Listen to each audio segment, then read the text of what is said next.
My mother was dead, and my husband was sleeping with someone else. I knew both of these things with absolute certainty, though only one of them made me cry. I stood in the receiving line at Patterson's funeral home, shaking hands with people I barely recognized. Distant cousins, my mother's bridge club, neighbors from the old house where I grew up. Everyone murmured the same useless condolences. She's in a better place now. At least she's not suffering anymore. Time heals all wounds. That last one almost made me laugh. Time doesn't heal wounds. It just teaches you to live with the pain.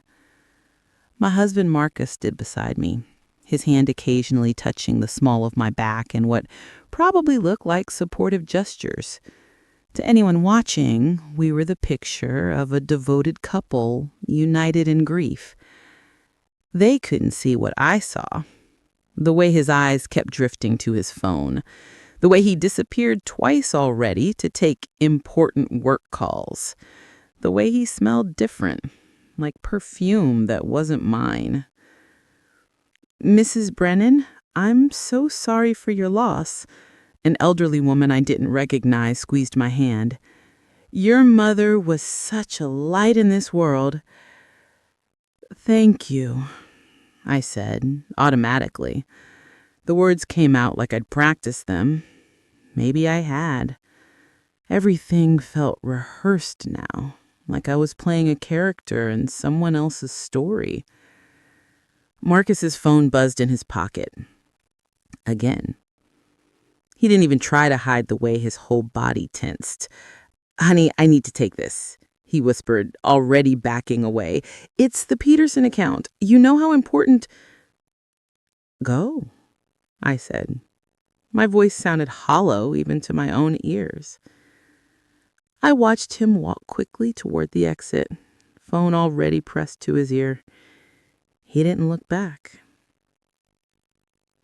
My best friend Jessica appeared at my elbow, like she had materialized out of thin air. She'd been watching from across the room, I realized. Watching and waiting. How long? She asked quietly. How long what? Don't play dumb with me, Claire. I've known you since we were 12. I can see it all over your face. She glanced toward where Marcus had disappeared. How long have you known? I felt something crack inside my chest. Not break. It had already broken. Just crack a little more. 3 weeks. I whispered.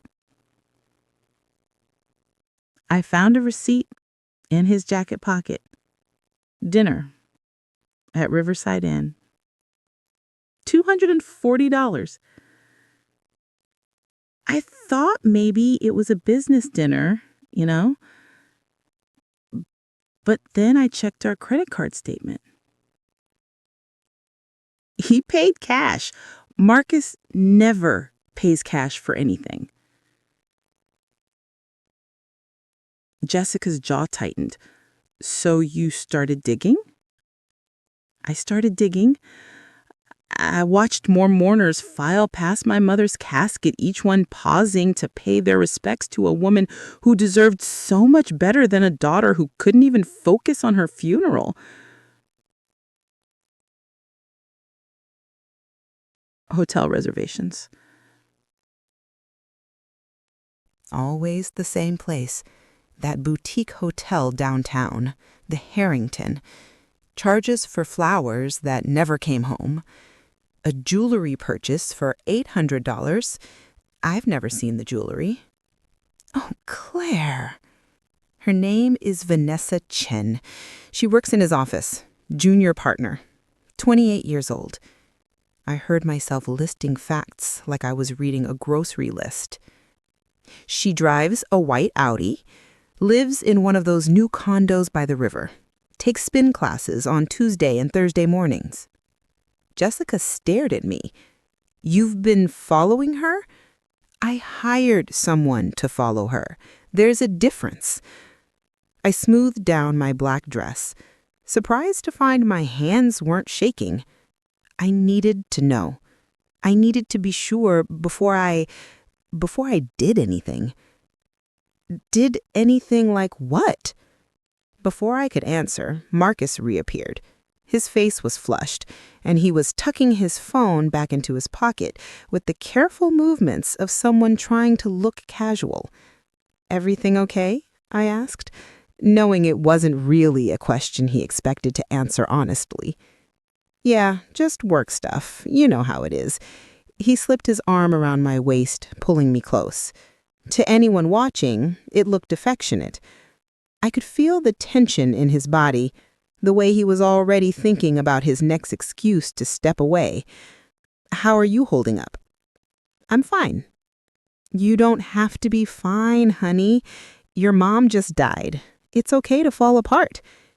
The thing was, I had fallen apart 3 weeks ago when I'd found that receipt and realized my entire marriage was a carefully constructed lie. I'd fallen apart in the bathroom of a Target, sobbing so hard a concerned employee had knocked on the stall door asking if I needed medical attention. I'd fallen apart. I'd put myself back together, and now I was something different than I'd been before. I should greet more guests, I said, extracting myself from his embrace. Father Murphy will be starting the service soon. I moved through the crowd mechanically, accepting condolences, thanking people for coming, playing my part perfectly. And all the while, I watched Marcus from the corner of my eye. He checked his phone 17 times during my mother's funeral service. 17 times. I counted. The cemetery was muddy from all the rain. My heels kept sinking into the soft ground as we stood around the gravesite, listening to Father Murphy recite prayers I'd heard 1,000 times before, but had never really listened to. Ashes to ashes, dust to dust.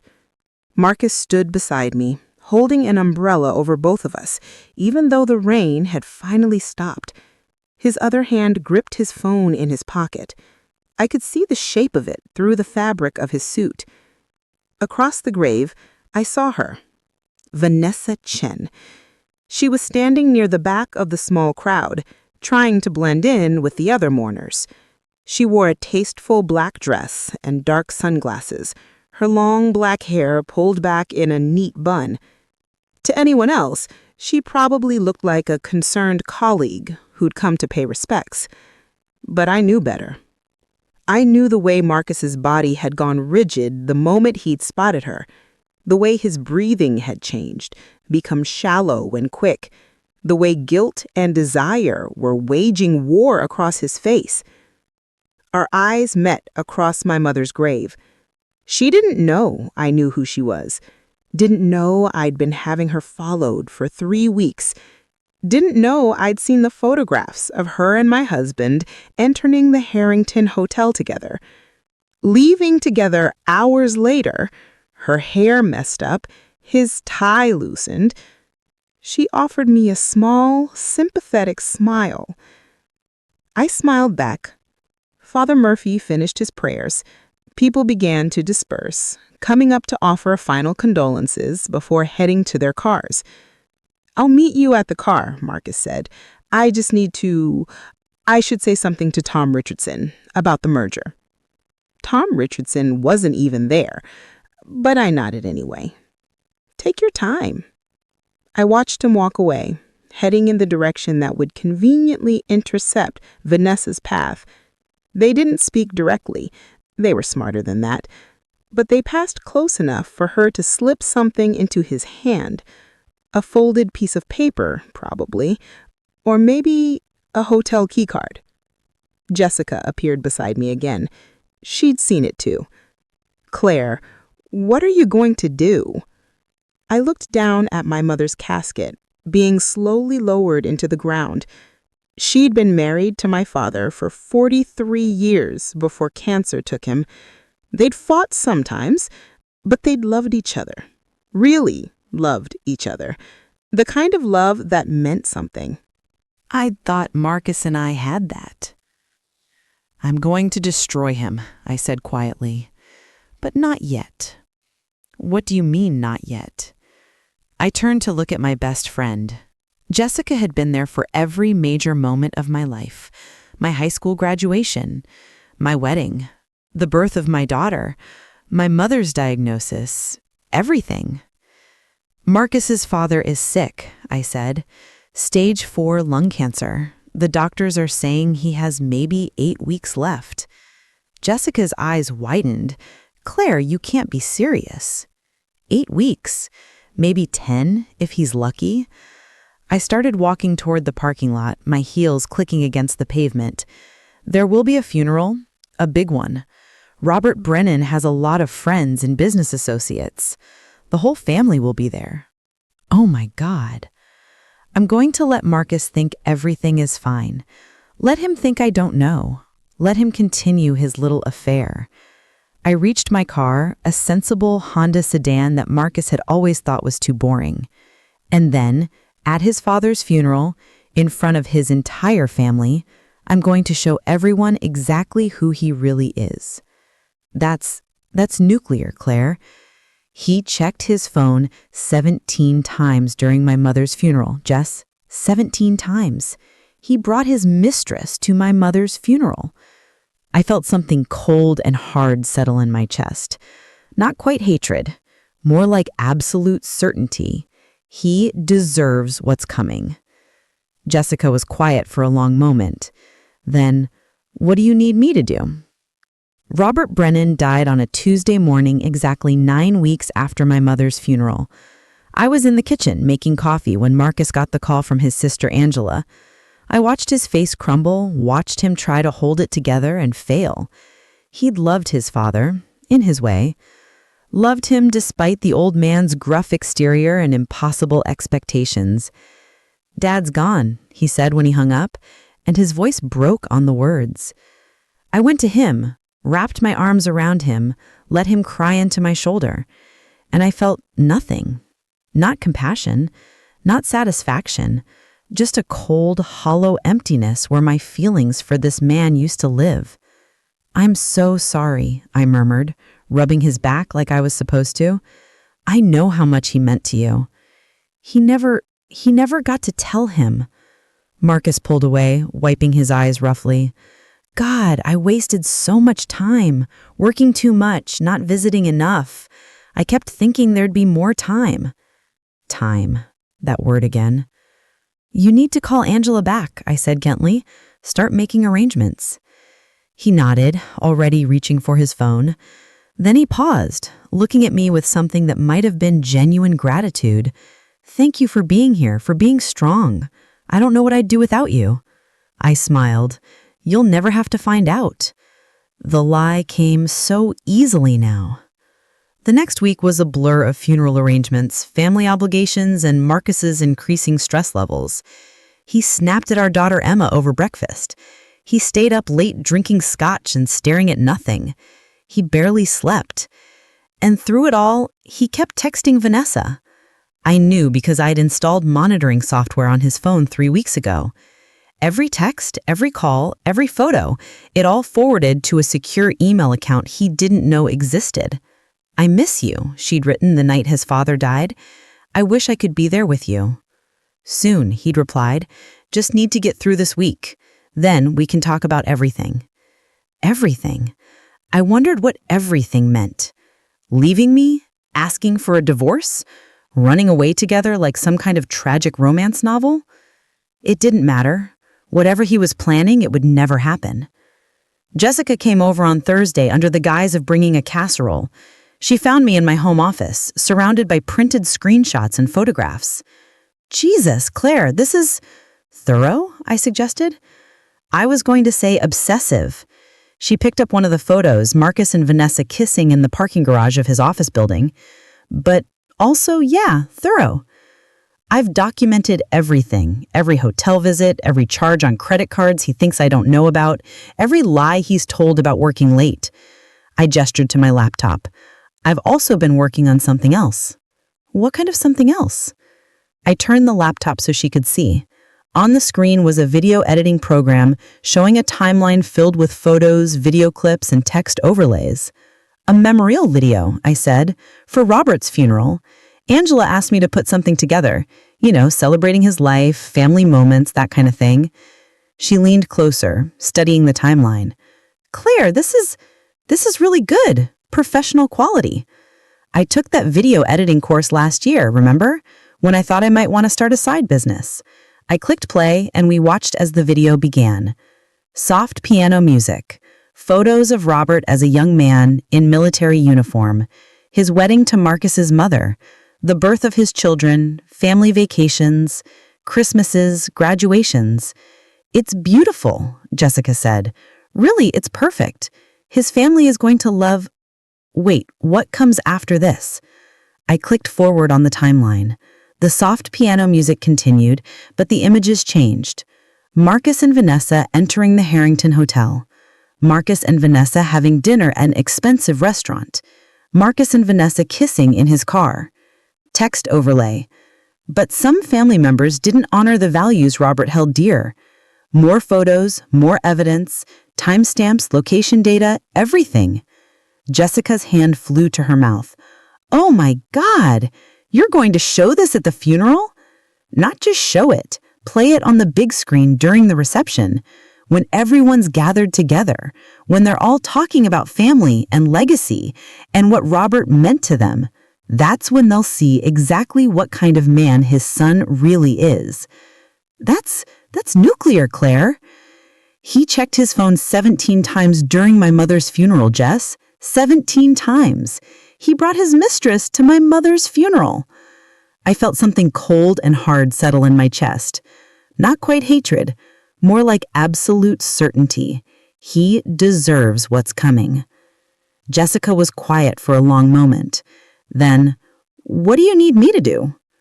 Robert Brennan's funeral was held on a gray Saturday morning at St. Catherine's Church. The pews were packed. He'd been a prominent businessman, active in the community, known and respected. I sat in the front row beside Marcus, wearing a black dress I'd bought specifically for this occasion. Marcus held my hand, his palms sweaty with grief and stress. On his other side sat his mother Dorothy, stoic and dry-eyed, despite losing her husband of 47 years. The service was long. Father Davies spoke about Robert's commitment to family, his strong work ethic, his unwavering principles. People got up to share memories. Marcus gave a eulogy that had the church crying, talking about his father's strength and wisdom and love. I watched him, this man I'd been married to for 18 years, and wondered how I'd missed it. The tells, the rise, the fact that he was capable of looking me in the eye and pretending everything was fine while carrying on an affair. Maybe I hadn't wanted to see it. Maybe I'd been too comfortable, too complacent, too trusting. Never again. After the service, everyone gathered at the Sterling Hotel's grand ballroom for the reception. Dorothy had insisted on something nice, something befitting Robert's status in the community. There were maybe 200 people there, family, friends, business associates, all dressed in somber blacks and grays. The hotel staff had set up a large screen at the front of the room for the memorial video. Everything was ready. Marcus found me near the bar, nursing a glass of white wine. "Hey," he said softly, touching my arm. "Thank you for putting together that video. Mom says it's beautiful." Of course, Robert deserved a proper tribute. "I know this hasn't been easy for you either.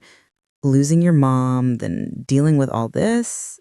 He pulled me into a hug, and I let him, even though it made my skin crawl. "I'm lucky to have you." Over his shoulder, I saw her.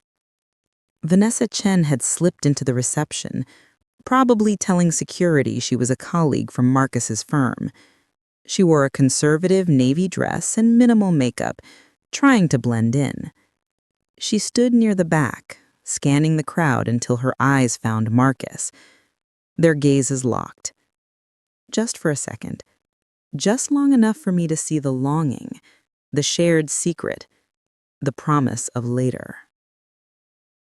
"You should go talk to your family," I said, pulling away from Marcus. "They need you right now." "You're right. Thanks, babe." He kissed my forehead, a gesture that had once made me feel cherished. Now, it just felt like another lie. I watched him walk away, heading toward his sister and her family. Then I made my way to the AV booth where Jessica was waiting.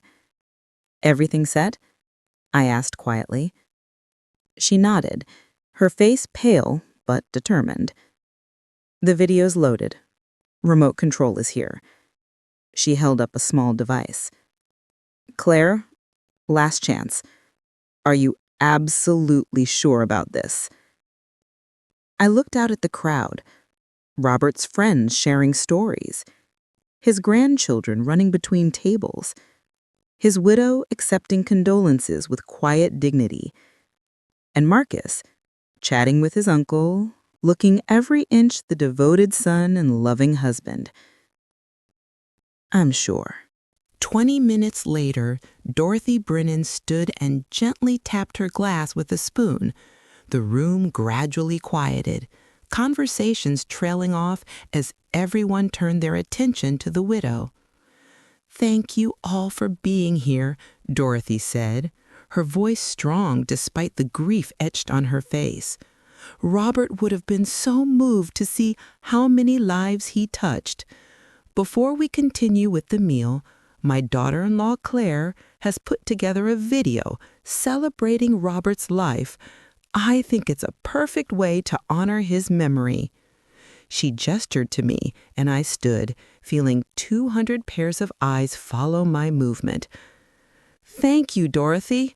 Robert was a remarkable man who built his entire life around family and integrity. This video is a tribute to those values." I paused, letting the words sink in. "Please, everyone, watch and remember what truly matters." I nodded to Jessica. She dimmed the lights and pressed play. The video began as planned: soft piano music, photos of Robert through the decades, his children as babies, as teenagers, as adults, his grandchildren, holiday gatherings, the ordinary moments that make up a life. People smiled. A few wiped their eyes. It was exactly what they'd expected, a touching memorial to a man who'd lived a good life. Then the music changed. The piano faded out, replaced by something sharper, more dissonant. New text appeared on the screen.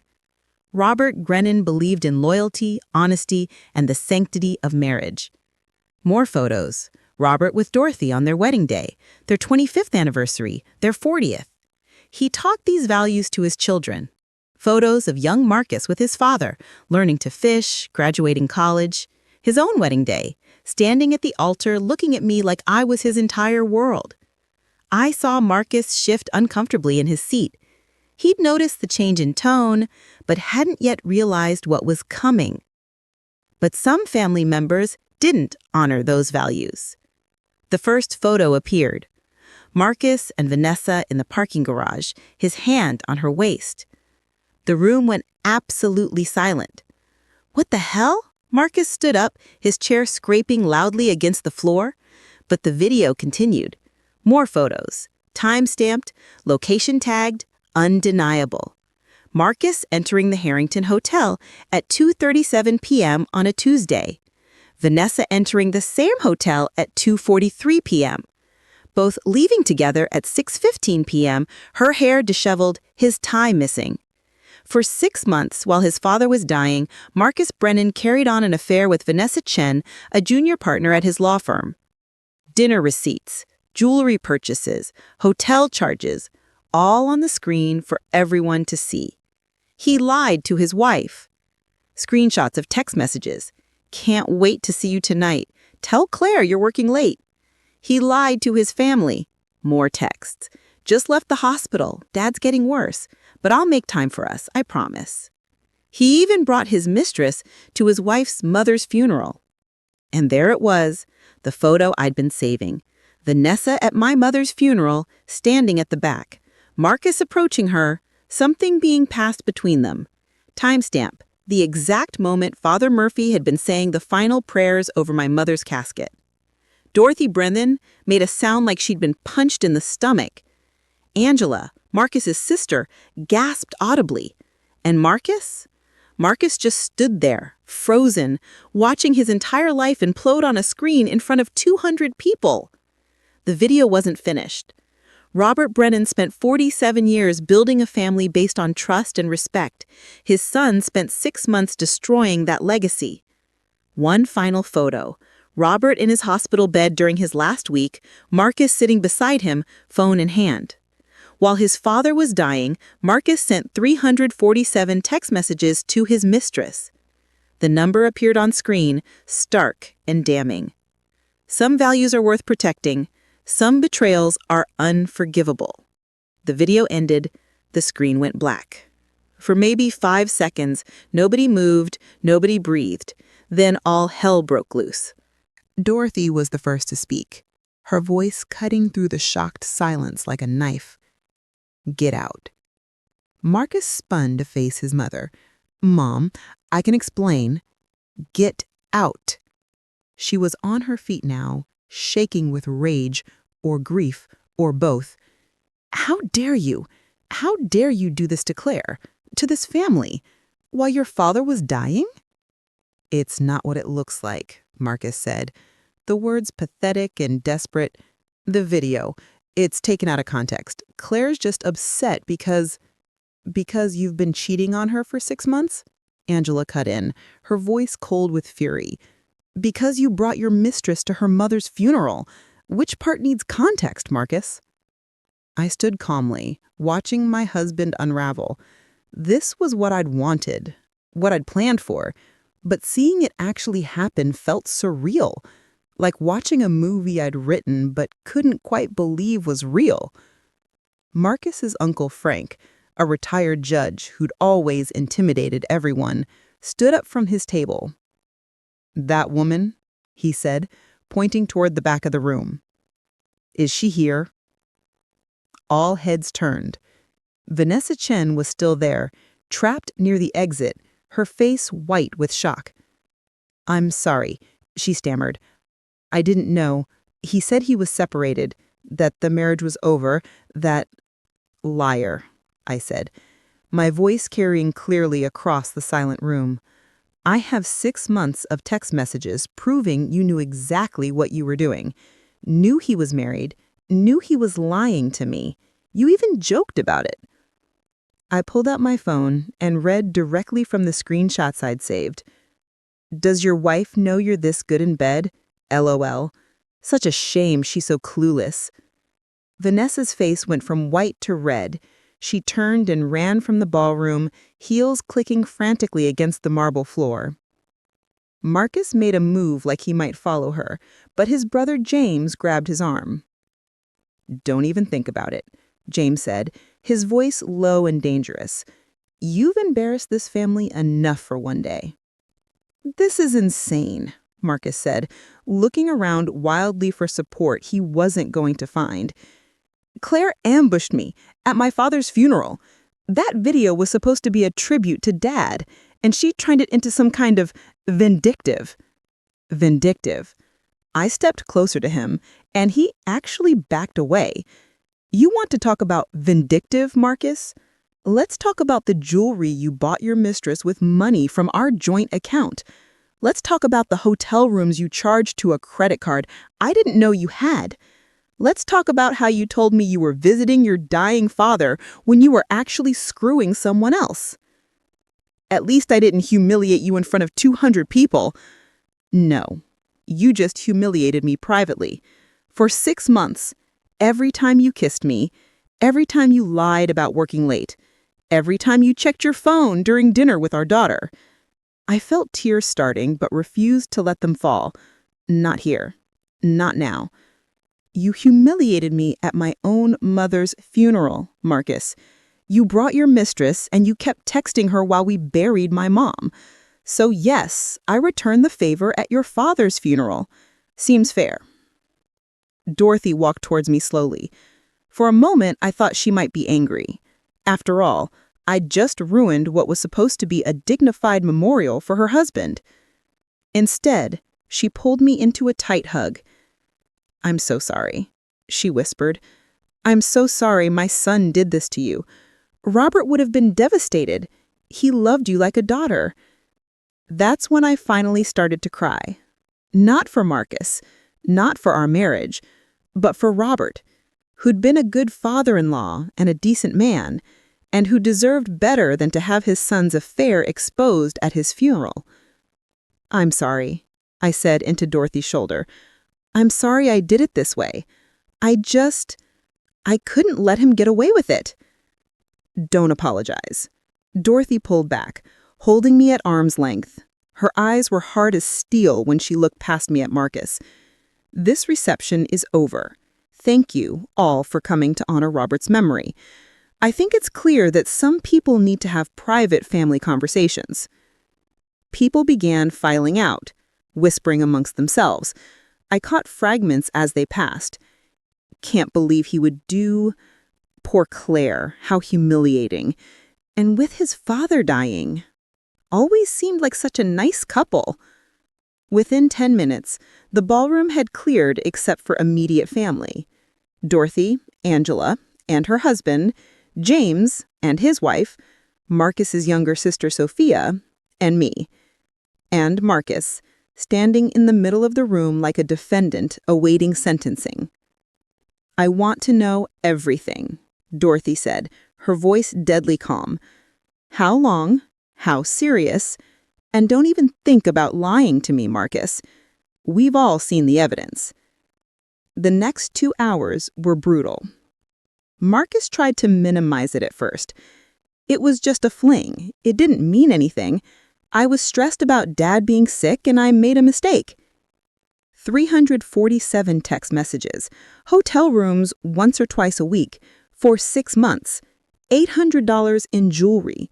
That's not a mistake, Marcus. That's a relationship. He turned on me then, anger replacing fear. "You had no right to spy on me, to follow me around, to hack my phone." "I'm your wife. I had every right. And I didn't hack anything. You left your phone unlocked. Probably because you were texting her and forgot to lock it. Your mistake." Angela leaned forward. "Marcus, just stop. Stop trying to justify this. You cheated on your wife while Dad was dying, while Claire was grieving her own mother. There's no spin that makes this okay." "I was going to end it," Marcus said, his voice desperate now. "I swear, I was going to break it off with Vanessa and work on my marriage. I just needed time." "You had 6 months. How much more time did you need?" Dorothy said, coldly. Sophia, who had been quiet until now, spoke up. "Were you ever going to tell Claire? Or were you just going to keep lying until she figured it out on her own?" Marcus didn't answer, which was answer enough. James pulled out his phone and started typing. "I'm texting Hank Morrison. He's the best divorce attorney in the state. Claire, you'll want representation." "Already have it," I said. "Filed papers 3 days ago. Marcus should be getting served on Monday." The look on Marcus's face was almost comical. "You already filed?" "Of course I did. You think I put together that whole video presentation without consulting a lawyer first? I've been planning this for 2 months, Marcus. While you were planning your next hotel visit with Vanessa, I was documenting everything, building a case, and making sure that when this was over, I'd be protected." "Protected," he repeated, like the word was foreign. "What does that even mean?" "It means she's getting the house," Dorothy said firmly, "and full custody of Emma, and a significant portion of your assets, and you'll be lucky if that's all she takes." "Mom, you can't be serious." "I'm dead serious." Dorothy's face was like stone. "Your father and I didn't raise you to be a cheat and a liar, but since that's what you've become, you're going to face the consequences. I spoke to my attorney this morning, before the funeral. Your inheritance from your father's estate, it's being contested." Marcus went pale. "You can't do that." "I can, and I am. Robert's will has a morality clause. Any heir who engages in behavior that contradicts the family's values can be removed from the will at the executor's discretion. I'm the executor, Marcus, and I'm removing you." That's millions of dollars." "That's your father's legacy, and you don't deserve it." Dorothy stood up, suddenly looking every one of her 73 years. "You're my son, and I'll always love you, but right now I'm ashamed to call you family." She walked out of the Sterling Hotel ballroom, her footsteps echoing in the cavernous space. One by one, Marcus's siblings stood and followed. Angela paused long enough to squeeze my shoulder. "Call me if you need anything, anything at all." Then it was just Marcus and me. He sank into a chair, his head in his hands. When he looked up, there were tears on his face. "How did it come to this? How did we get here?" "You made choices," I said simply, "and choices have consequences." "I loved you, Claire. I still love you." "No, you don't. You loved the idea of me, the convenience of me, the image we presented to the world. But you didn't love me enough to be faithful. You didn't love me enough to prioritize our marriage for 6 months of hotel rooms with your mistress." "What about Emma? She needs her father." "Emma needs a father who sets a good example. Right now, that's not you." I headed for the door. "My attorney will be in touch about custody arrangements. I'm willing to be reasonable, but don't expect more than every other weekend." "Claire, wait." I turned back one last time. Marcus was still sitting there, surrounded by empty tables and the ruins of his family's respect. "You know what the worst part is?" I said. "I would have forgiven you. If you'd come to me when it started, if you'd been honest, if you'd asked for help or counseling or anything, I would have fought for our marriage. But you didn't. You lied and lied and lied. And then you brought her to my mother's funeral." "I'm sorry." "I know you are. But some things sorry can't fix." I walked out of the Sterling Hotel ballroom and didn't look back. The aftermath was messy. Marcus tried to contest the divorce, claiming I'd violated his privacy by monitoring his phone and email. His lawyer argued that any evidence obtained through illegal surveillance shouldn't be admissible. My lawyer destroyed that argument in about 15 minutes. Everything I'd done was legal: monitoring devices on shared phones, checking credit card statements I had legal access to, and hiring a private investigator to document activities in public spaces, all perfectly within my rights as his spouse. The divorce was finalized in 4 months. I got the house, full custody of Emma, with Marcus getting alternating weekends and 1 weekday dinner, and 60% of our joint assets. He also had to pay child support and alimony. Vanessa Chen lost her job at the law firm. Her partners had decided that having an employee who'd been publicly exposed as a homewrecker wasn't great for business. She moved to another city a month after the funeral. Marcus tried to contact her. She blocked his number. Turns out she'd only been interested when there was excitement and secrecy.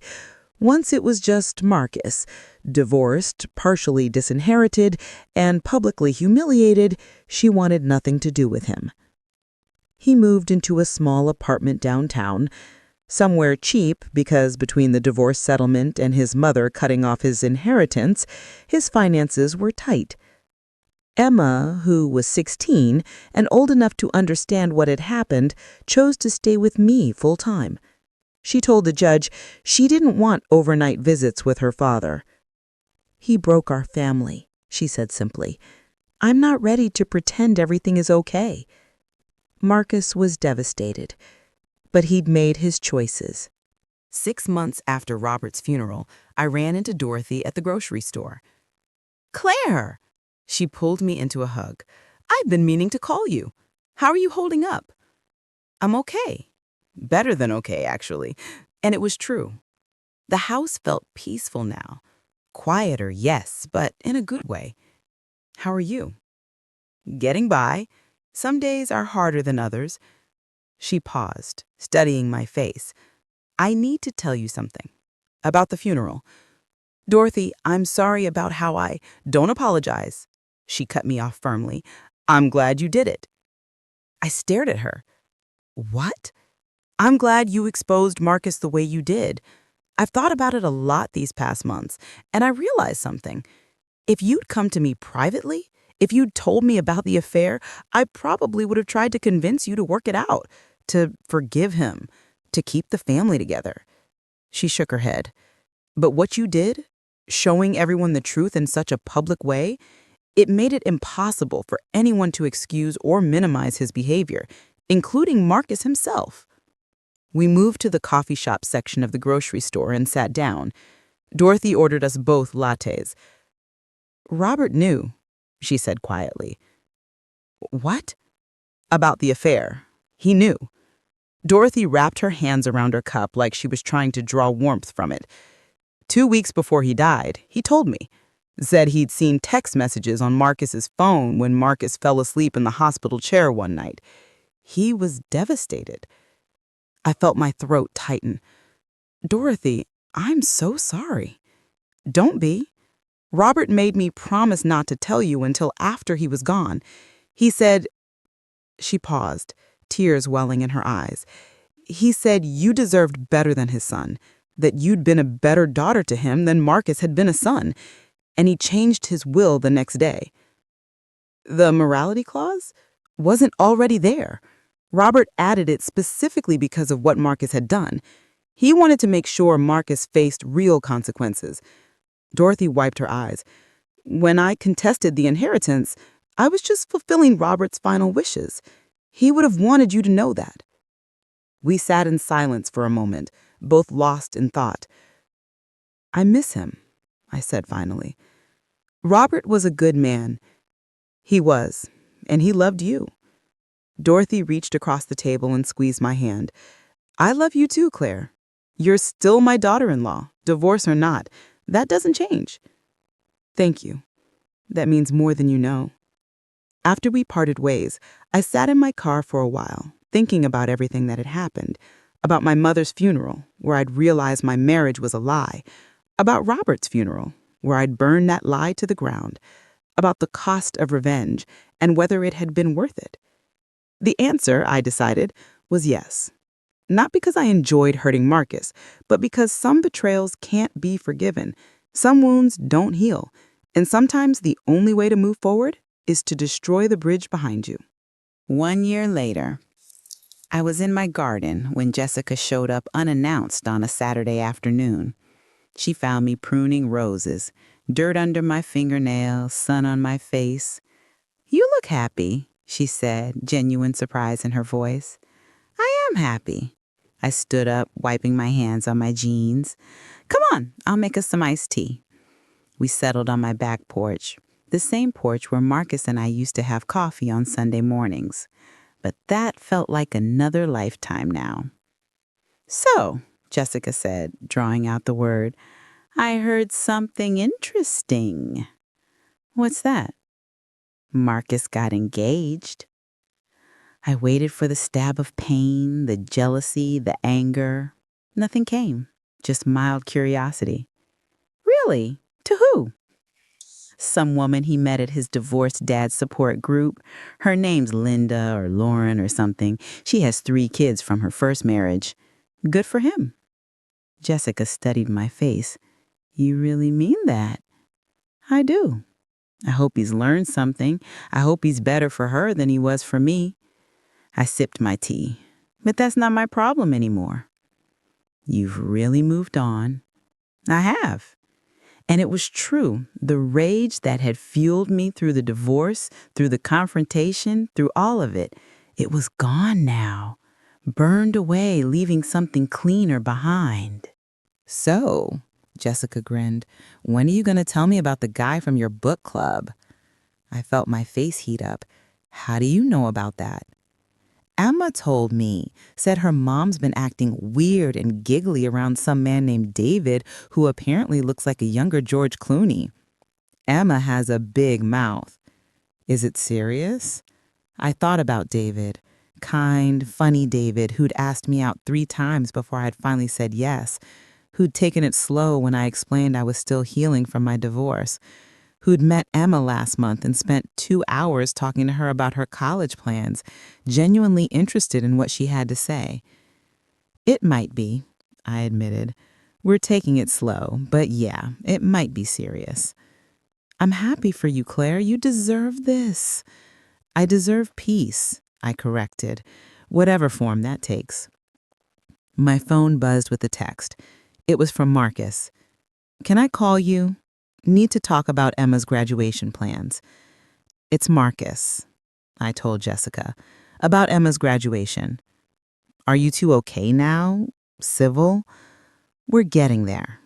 It's awkward, but we're managing for Emma's sake. I texted back, call after 6. Emma should be part of the conversation. Jessica raised her iced tea. To moving forward. I clinked my glass against hers.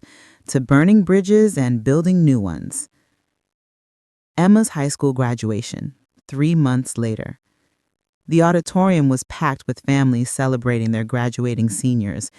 I sat between Dorothy and David, watching Emma walk across the stage to receive her diploma. Marcus was there too, sitting a few rows back with his fiancée. We'd agreed on separate seating to avoid any awkwardness. When Emma's name was called, Emma Rose Brennan, we all stood and cheered, even Marcus. For that moment, we weren't divorced spouses or betrayed partners or anything complicated. We were just parents, proud of our daughter. After the ceremony, there was a reception on the school lawn. Emma bounced between groups, her friends, her teachers, family members who'd come to celebrate. Marcus approached me carefully, like he wasn't sure if I'd talk to him. Hey, he said, she did great. She did.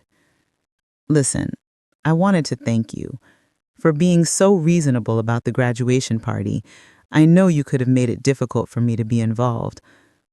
I looked at this man I'd spent 18 years married to, and I saw a stranger, not in a bad way, just someone who'd once been part of my life but wasn't anymore. She does her daughter, I said simply. She deserves to have both her parents at important moments. I'm not going to use her as a weapon. I appreciate that. And Claire, he hesitated. I'm sorry for everything. I know I apologized before, but I don't think I really meant it. Not fully. But I do now. What I did to you, to our family, it was unforgivable. And I'm sorry. I studied his face. He looked older, more worn, but also more genuine than I'd seen him in years. I forgive you, I said, and realized I meant it. Not because what you did was okay, but because holding on to that anger was hurting me more than it was hurting you. Thank you. David appeared at my elbow, 2 plates of appetizers in hand. Oh, sorry, am I interrupting? Not at all. Marcus extended his hand. This must be David. I'm Marcus. Emma's mentioned you. They shook hands. 2 men who had nothing in common except caring about the same woman in different ways at different times. Nice to meet you, David said. Emma speaks highly of you, says you've been doing better lately. Marcus looked surprised that Emma had said anything positive about him. I'm trying. That's all I can do. After Marcus walked away, David handed me one of the plates. That seems civil. It was. We're figuring it out.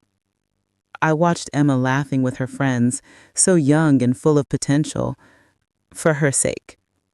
You're a good mom. I'm a mom who's trying. That's all any of us can do.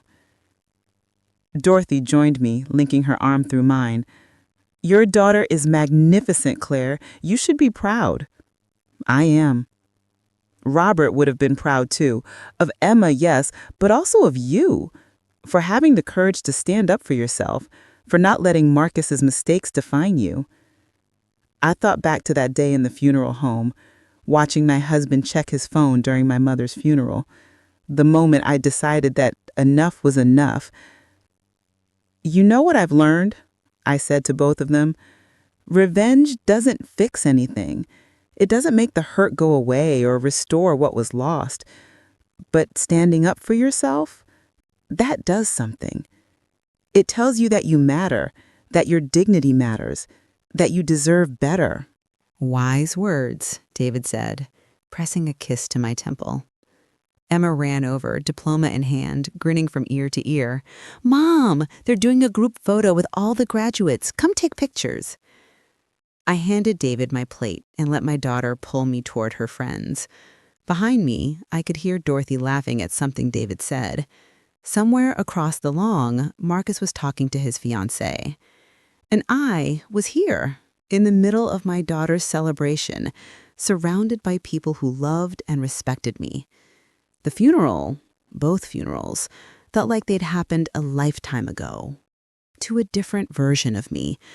A version who'd been afraid of confrontation, who'd prioritized peace over self-respect, who'd let herself be small so others could feel big. That woman was gone, and I didn't miss her at all.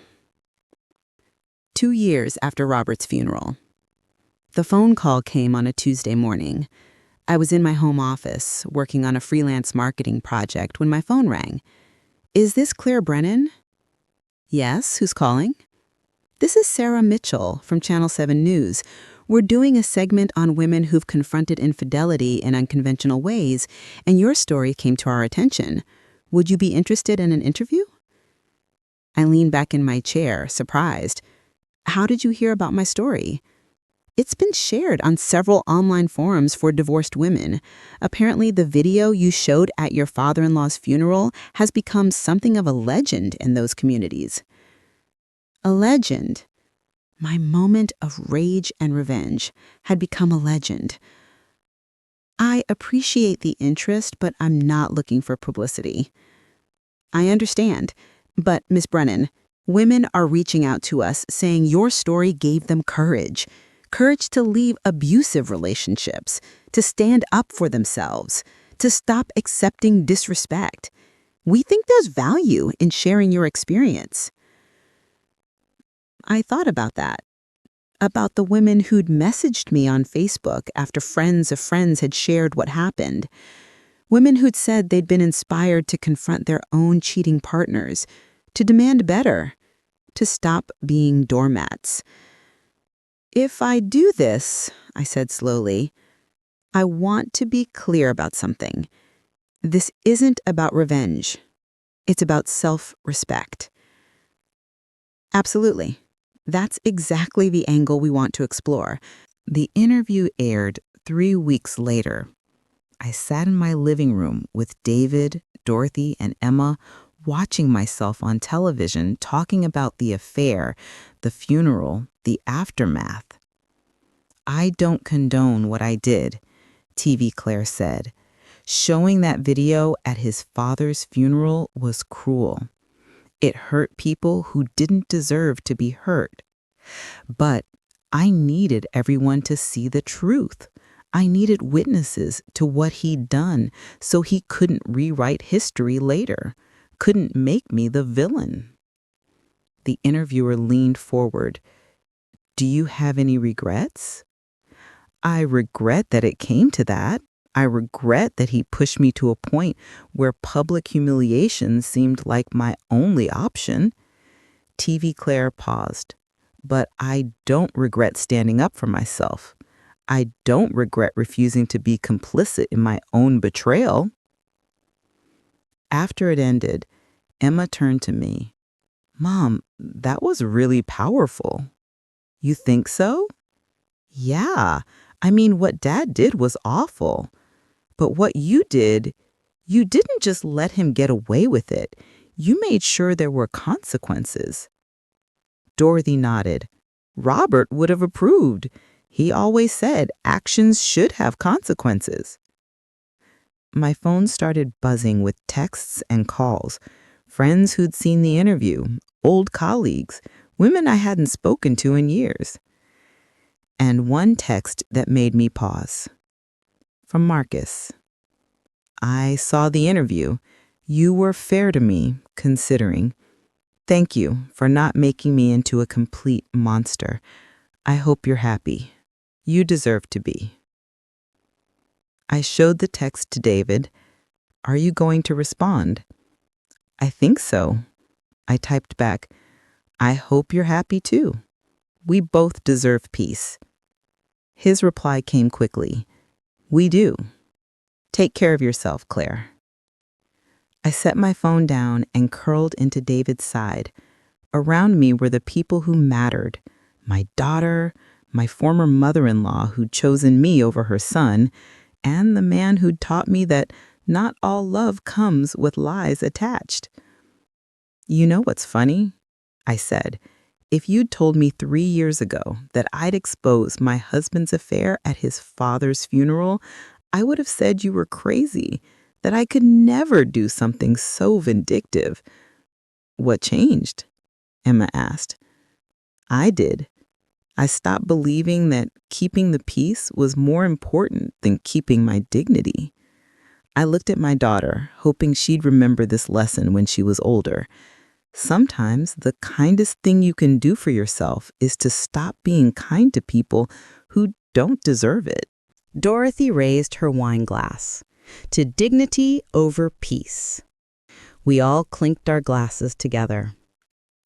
Outside, the sun was setting, painting the sky in shades of orange and pink. Inside, my home was filled with laughter and love and the kind of peace that only comes from knowing who you are and what you're worth. The funeral video had been my declaration of war, but this quiet evening with people who actually valued me, this was my victory. 5 years after Robert's funeral, I was planting bulbs in my garden when Emma called, her voice bubbling with excitement. Mom, I got engaged. My trowel dropped into the dirt.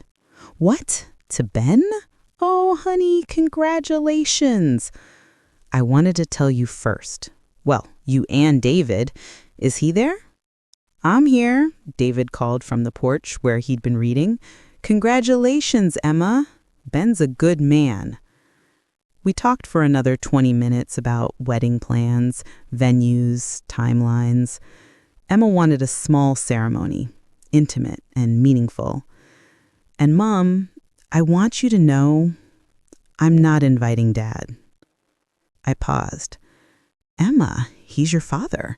If you want him there, I don't. Not after what he did to you. To us. Her voice was firm. He broke our family, and I don't want him at the celebration of mine starting a new one. Honey, that's a big decision. Are you sure? I'm sure. He's tried. I know he has. But every time I look at him, I remember that funeral. Remember watching you stand up for yourself while he just sat there, caught? She sighed. Maybe I'll feel differently someday, but not now. Not for my wedding. After we hung up, David came down from the porch and wrapped his arms around me from behind. You okay? Yeah, just thinking about how everything comes full circle. I leaned back against him. 5 years ago, I ruined a funeral with evidence of an affair. Now my daughter's planning a wedding without her father because of that same affair. Do you think she's making the right choice? I think she's making her choice. That's what matters. 2 months later, I got a call from an unfamiliar number. Claire, it's Vanessa Chen. I almost hung up. Almost. But curiosity won. What do you want, Vanessa? I wanted to apologize. I know it's years too late. I know words don't fix anything, but I need you to know I'm sorry. I sat down heavily on my couch. Of all the things I'd expected, this wasn't one of them. Why now? Because I'm getting married, and my fiancé asked if there was anyone I'd wronged who I needed to make amends with, and I thought of you. I was young and stupid and selfish. I told myself you and Marcus were going to get divorced anyway, that I wasn't really breaking up a happy marriage. But that was a lie I told myself to feel better about what I was doing. You're right. It was a lie. I know, and I'm sorry. I'm sorry for the affair. I'm sorry for coming to your mother's funeral. I'm sorry for all of it. I thought about that video, playing on the screen at Robert's funeral. Thought about Vanessa fleeing the ballroom in shame. About how her entire life had been upended by my revenge. I forgive you, I said finally. Not because what you did was okay, but because I'm tired of carrying anger around. Thank you. She sounded like she was crying. I hope you're happy, Claire. You deserve to be. After we hung up, David asked, "Who was that?" The other woman, calling to apologize. Wow. How do you feel? Lighter, actually. Like I just put down something heavy I've been carrying for years. Emma's wedding day. The ceremony was beautiful. Small, like Emma wanted. Just 50 people in a garden venue, flowers everywhere, string lights creating a magical atmosphere. I walked Emma down the aisle because she'd asked me to. "You're the parent who was always there," she'd said. "You're the one who gets this honor."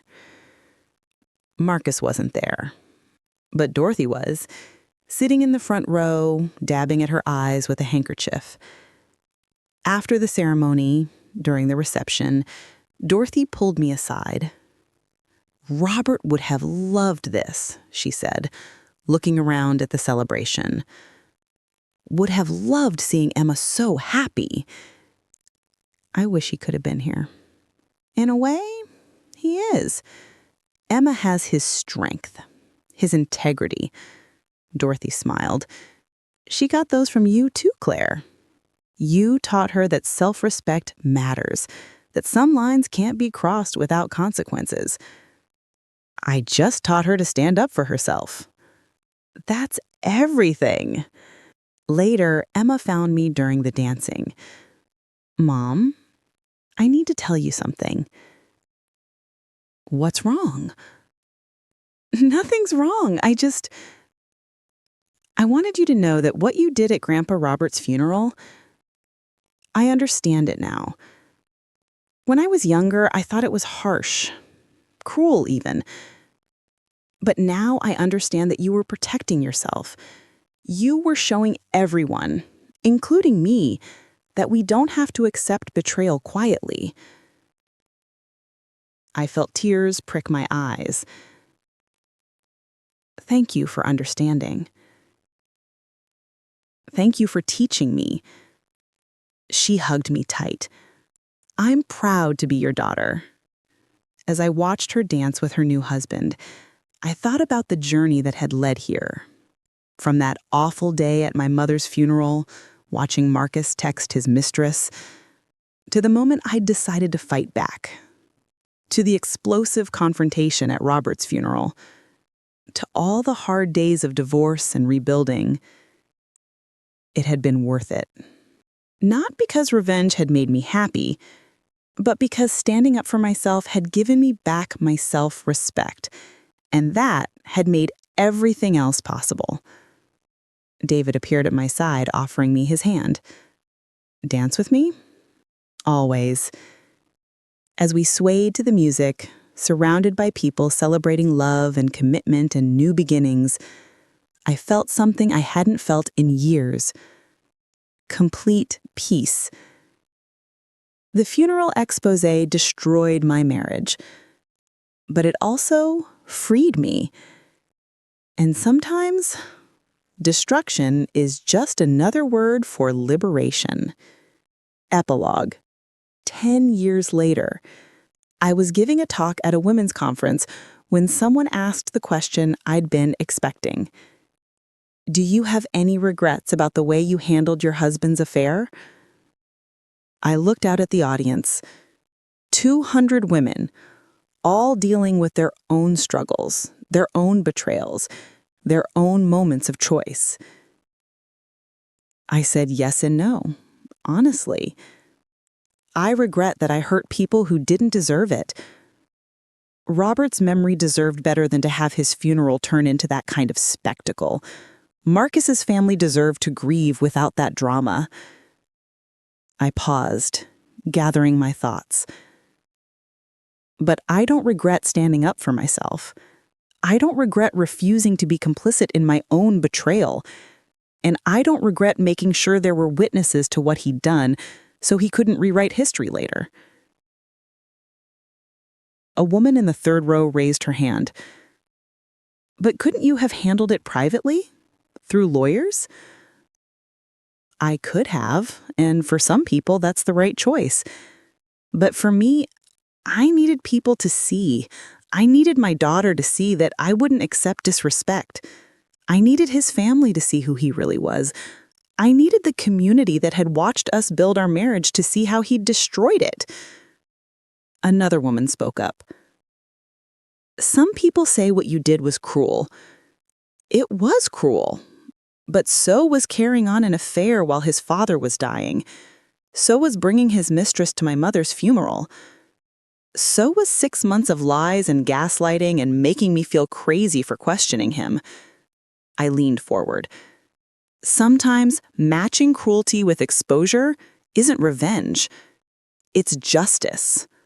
The room erupted in applause.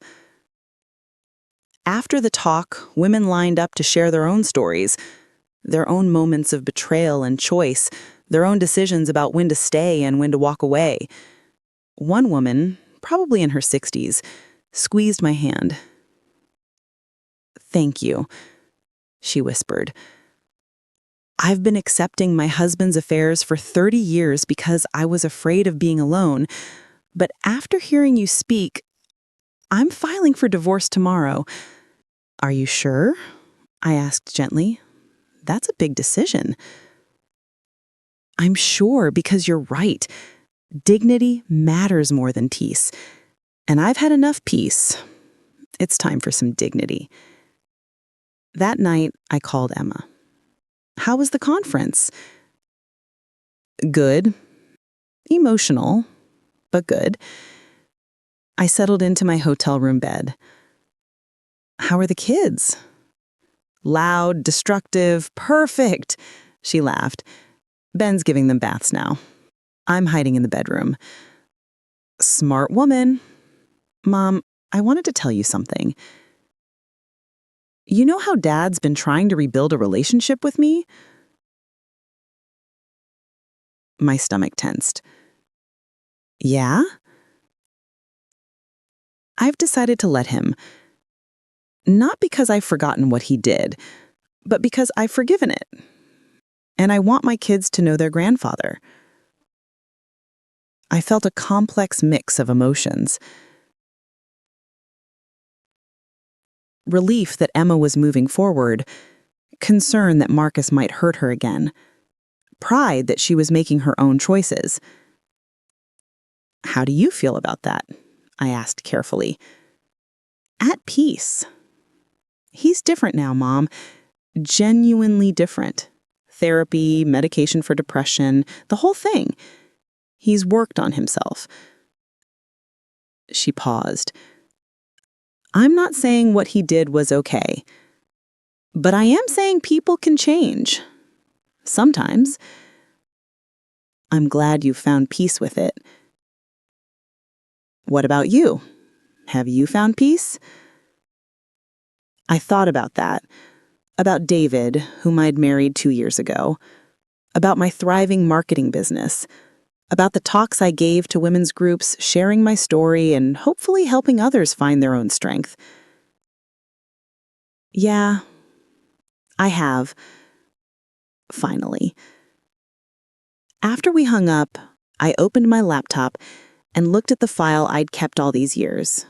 The one labeled funeral video. I'd never watched it after that day, never needed to. But now, 10 years later, I clicked play. Watched myself sitting in that ballroom. Watching my marriage implode on screen. Watched Marcus's face as he realized what was happening. Watched his family's horror and disgust and disappointment. And I felt nothing. No satisfaction, no regret. Just a distant observation of something that had happened to someone who was sort of me, but also not me anymore.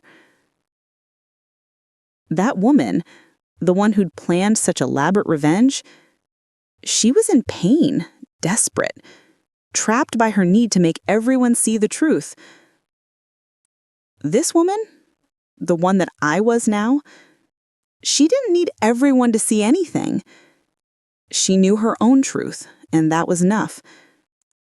I deleted the file.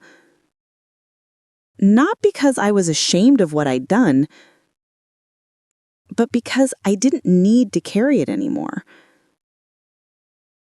The funeral expose had been my weapon when I had no other way to fight back. But I didn't need weapons anymore.